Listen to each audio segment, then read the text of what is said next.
আমাদের আন্ডারে যারা আছে সবার হিসেব আমাকে দেওয়া লাগবেই। অতএব সমাজ থেকে দুর্নীতি বন্ধ করেন, পাচার হওয়া সব কালো টাকা সাদা করে নিয়ে আসেন, অপচয় কমান, দুর্নীতি কমান, এবং যারা জুলুম জালেম ওদের সাথে কোনো আপোষ করবেন না। সমাজে ন্যায় বিচার প্রতিষ্ঠা করার চেষ্টা করেন। জালেম যদি আপনার নিজের স্ত্রী হয়, নিজের সন্তান হয়, তাকেও শাস্তি দেওয়ার ব্যাপারে যাররা পরিমাণ মায়া দেওয়া প্রদর্শন করবেন না। এটা হবে ওমরের শাসন ইনশাআল্লাহ। ওমর রাদিয়াল্লাহু আনহুর ছেলে অন্যায় করেছিল না, সবার সামনে পিটিয়ে ওমর রাদিয়াল্লাহু আনহুর হাতেই তার মৃত্যু হয়ে গেছে। আল্লাহ পাক, আল্লাহ আর কি বলবো, কি বলার বাকি আছে। আল্লাহ রাসূল সাল্লাল্লাহু আলাইহি ওয়াসাল্লাম বলছেন, হে ফাতিমা, আমার মেয়ে ফাতিমাও যদি চুরি করত, আমার মেয়ে ফাতিমার হাতটা কেটে ফেলে দিতে পারে। কে বলছে এটা?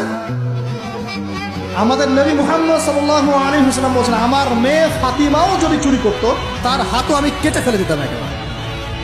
আর আমরা আমাদের দলের লোক, আমাদের সংগঠনের লোক, আমাদের সামাজিক সংগঠনের লোক, আমার চাচা, আমার মামা, আমার খালু, আমার অমুক, এই করতে করতেই তো সব শেষ করে ফেললাম।